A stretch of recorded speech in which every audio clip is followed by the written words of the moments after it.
E olha, nossa equipe acompanhou parte da produção de um documentário que vai explorar e celebrar o cenário artístico de Criciúma entre as décadas de 1970 e 1990. As obras que estão espalhadas por vários pontos da cidade são de artistas que aqui vieram e viveram e deixaram suas marcas na história. Confira.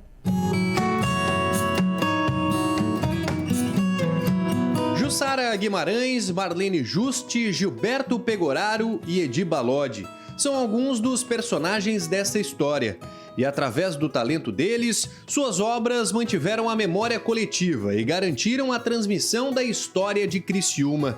Bruno Speck, pesquisador e roteirista, foi quem teve a ideia de produzir o documentário quando ainda estava na faculdade, já que as salas levavam o nome de artistas. Por exemplo, o ateliê de gravura, o nome é Gilberto Pegoraro. A sala de exposição é a sala de Balodi. É até engraçado porque quando eu cheguei, assim, eu tinha 18 anos, eu acho. Eu cheguei e eu falei, o que é um Edi Balodi? Aí eu, fui pra casa, minha mãe me explicou, é um artista e tal. Então eu percebi que eu não tinha o conhecimento desses artistas, né? Que foram super importantes para a história do curso, da cidade. E como os meus colegas também não tinham. Então, na época, a gente já trabalhava, assim, com audiovisual. E aí eu pensei, um documentário eu acho que seria interessante. Com a chegada da pandemia, o projeto foi pausado. Porém, o documentário foi contemplado pelo edital da Lei Paulo Gustavo, por meio do Ministério da Cultura, e novamente começou a sair da gaveta. No ano passado, surgiu a Lei Paulo Gustavo, que é um edital focado no audiovisual. E a gente pensou, vamos escrever aquele projeto de novo, vamos trazer... E na época que eu fiz, não tinha tanta pesquisa sobre esses nomes, né? Que atuaram, né, nas décadas de 70, 80 e 90 aqui em Criciúma.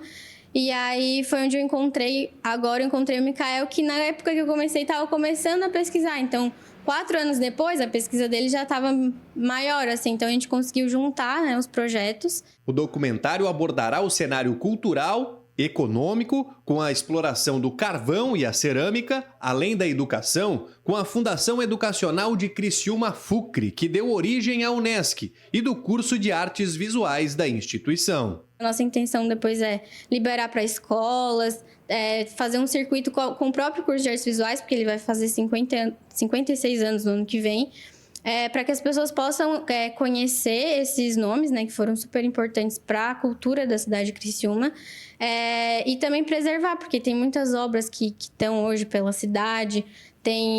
O único patrimônio artístico tombado foi uma cruz que a Jussara Guimarães trabalhou, que é a Cruz do Michel, né, da Igreja Católica do Michel. Então, a gente percebe que eles tinham um carinho especial pela cidade, eles estavam aqui produzindo e querendo estar, né, criando um cenário artístico aqui. O tempo de produção, a gente calcula que ele vai ficar em torno de um média-metragem, mas como a gente falou, a gente teve acesso a muita informação, então vai ser um trabalho bem árduo a gente conseguir colocar isso no média-metragem, que se caracteriza até 70 minutos, né? Então a gente crê que vai chegar em torno de uns 40, por aí.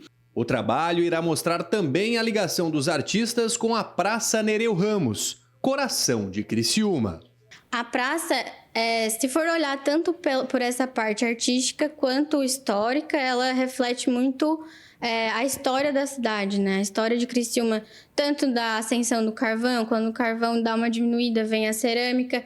E a praça para os artistas, como na época não tinham espaços para expor, então a praça foi uma forma de eles levarem o trabalho deles para o público. A praça reflete muito o que uma cidade se desenvolve, então a gente começa a ver como que surge, por exemplo, o curso de artes visuais na cidade, que consequentemente surge com a UNESCO. Por que disso, qual a demanda, e atrelado a isso a gente vê nomes muito fortes, né, nesse cenário cultural, que era a Marlene Juste, a Jussara Guimarães, o Gilberto, o Edi Balodi. Então a gente consegue perceber o que acontecia através da perspectiva deles.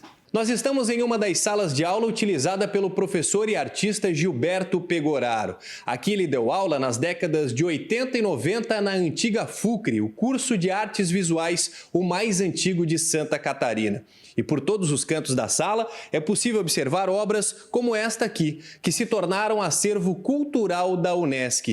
Gilberto, que faleceu em 2007, é um dos 4 personagens que terá a sua história contada neste documentário. A gente precisa conhecer para respeitar, né? Então, se a gente não conhece algo, a gente não consegue até mesmo respeitar aquilo ou, de uma certa maneira, saber a importância daquilo. O documentário ele vem como uma maneira de a gente olhar um pouquinho mais para nossa cidade. Às vezes a gente, lá fora tem isso, lá fora tem aquilo. Não, mas aqui também teve muita coisa e tem ainda, e ecoa na cidade. Só que a gente, às vezes, na correria do dia a dia não consegue perceber isso.